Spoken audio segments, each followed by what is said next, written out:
Hello and welcome.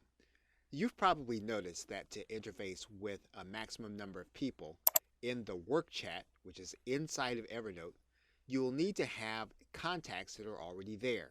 If you don't have a lot of contacts, that might be difficult for you to be able to share using these features. However, there is a way for you to be able to get more of your contacts connected into Evernote. In order to do that, we're going to need to go to our account area. Specifically, we're going to need to go to the settings. And one of the first things that you can do is you're going to notice that we have a certain number of connected services. First, our connected service is going to be our Google Drive, and that actually connects our contacts. And we have those contacts, they're going to be part of our Evernote if they have an account.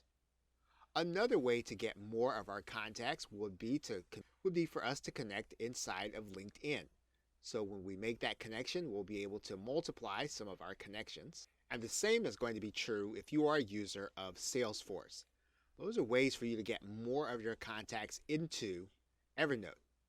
But now you'll notice that Google is here, but Microsoft is not. And a number of people actually use Microsoft Office. So how would you get your contacts from Microsoft Office into Evernote? Well, one of the ways that you can actually do that would be to import them into your Gmail account. So we're actually going to show you how to do that right now. You're looking at a Gmail account, and what we would do is go to this drop-down arrow and then go to the contacts. Once you get to your contacts area, you're going to look to the More area, and you're going to see a command here that says Import. You're going to go ahead and click that link. And what you're going to do is you're going to import your contacts from either Yahoo, from Outlook, and from AOL. You can actually import them from other email providers as well as a CSV file. What that will do is that will get all of your contacts into Google, and then you will be able to resync that account into Evernote.